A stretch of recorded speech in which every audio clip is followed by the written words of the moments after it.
Oke, baik. Saya lanjut, teman-teman. Kali ini saya akan membahas tentang kompetensi pengadilan. Bahwa apa sih itu peradilan? Kompetensi pengadilan. Lembaga peradilan memiliki pembagian kewenangan agar terciptanya ketertiban dalam pemeriksaan dalam hal yang ini dibutuhkan suatu kompetensi atau kewenangan. Satu, kompetensi absolut terkait dengan tingkat pengadilan dan jenis perkara. Kompetensi absolut perkara, peradilan umum berwenang mengadili pidana, baik pidana maupun pidana khusus, pidana baik perdata maupun perniagaan. Peradilan agama berwenang mengadili perkawinan, kewarisan, wasiat, dan hibah, wakaf dan sodakah. Peradilan tata usaha negara berwenang mengadili terbatas pada perkara sengketa tata usaha negara. Peradilan militer berwenang mengadili perkara pidana yang terdakwa terdiri dari prajurit berdasarkan pangkat tertentu. Jadi kan seperti ini ya. Kompetensi absolut ini adalah bahwa misalnya biasanya pasal 372 atau 378 tentang penggelapan dan penipuan itu ada hubungan keterkaitan dengan hukum perdata, sehingga di dalam mengajukan eksepsi dalam proses peradilan pidana, maka biasa kita memunculkan kompetensi absolut, yaitu adalah pengadilan pidana hakim pidana tidak berhak mengadili perkara quo karena harus diselesaikan dulu secara keperdataan, sehingga hal inilah yang kemudian menjadikan suatu dasar agar teman-teman mampu mengetahui dan melakukan suatu cross check, agar teman-teman mampu memahami tentang apa sih sebenarnya tentang kompetensi absolut tersebut. Oke, saya lanjut.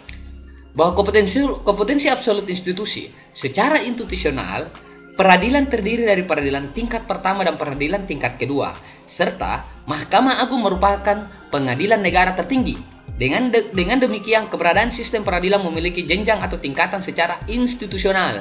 Ini baganya Mahkamah Agung. Jadi Mahkamah Agung ini menaungi pengadilan tinggi agama, pengadilan tinggi tata usaha negara, Mahkamah Militer Tinggi. Di mana pengadilan tinggi menaungi pengadilan negeri masing-masing kabupaten kota. Pengadilan tinggi ini berada pada tahapan provinsi. Pengadilan tinggi agama menaungi pengadilan agama beberapa kabupaten kota. Jadi pada intinya pengadilan tinggi tata usaha negara, pengadilan agama, pengadilan tinggi atau Mahkamah Militer Tinggi itu menaungi pengadilan-pengadilan yang berada di wilayah provinsi tersebut atau yang berada pada wilayah yuridiks pengadilan tersebut, sehingga untuk kemudian menentukan tentang peradilannya, misalnya ya Jakarta, misalnya Pengadilan Tinggi DKI Jakarta, maka pengadilan negerinya itu misalnya Pengadilan Negeri Jakarta Selatan, Pengadilan Negeri Jakarta Utara dan sebagainya. Itu semua berada pada naungan atau satu atap yang disebut dengan kata Mahkamah Agung, sehingga kompetensi relatif terkait wilayah hukum suatu pengadilan. Ini dia. Ada yang biasa kita kenal domisili tergugat atau yang biasa kita sebut dengan kata actor squitor forum rei. Ada namanya dengan hak opsi atau yang biasa dikenal actor squitor forum rei. Ada namanya actor squitor tanpa hak opsi. Daerah tempat tinggal tergugat. Ada namanya tempat benda yang disengketakan atau yang biasa dikenal dengan forum rei Z. Ada yang namanya kompetensi berdasarkan domisili. Setiap pengadilan negeri atau peng yang tergugatnya adalah pemerintah. Jadi biasanya yang tergugat pemerintah itu adalah ketika melaksanakan gugatan